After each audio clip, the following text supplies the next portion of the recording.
I'm Justin and I review house plans even from the airport. Today's house plan is fantastic. It has another one of those lodgy looks that I love. Taking a closer look at the elevation, a couple of things that I really like about this one. One, the big archway over the front door. That looks like it's going to provide tremendous welcoming ambiance for guests who come over to visit. I also love the tower. See the tower to the left of the front door in the rendering. It gives it so much depth and so much interest.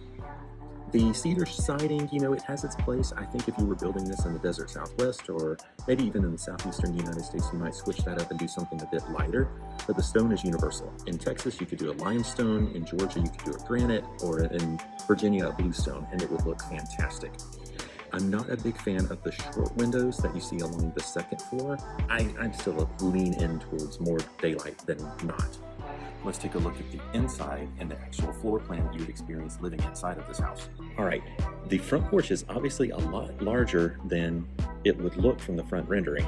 That is fantastic, especially if the front has a view of something.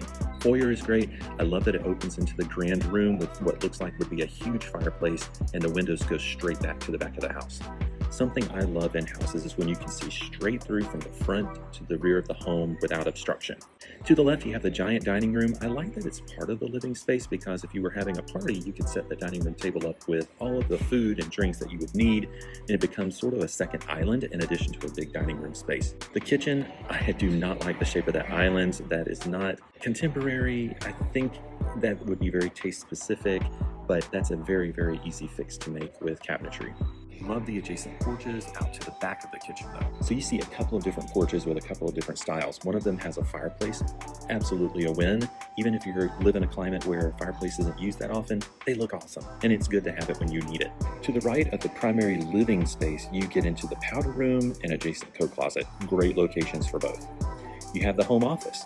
I like the size of it. It looks relatively small, but hey, if you're in a house like this, you're probably not working that much. And then you have the primary suite. The primary bedroom is fantastic. I love the implied beams. I love the large windows and the fireplace. That all works. The primary bath, not working for me. It just has one closet, and we know that you probably would like to have a couple of different closets here. So instead of having a tub and a shower, what if you use that tub space to create a large second walk-in closet?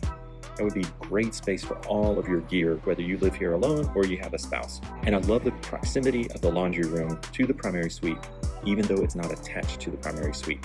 Great location. We can imagine that in this house, you're either going down a level to a fantastic terrace or upstairs to a fantastic suite of bedrooms and baths, and maybe even a family room with a pool table. All in all, I would give this plan a 7 out of 10. The big marks are against the tiny windows throughout because a house like this is going to be placed somewhere where you have a view of something great, like a lake or a mountain.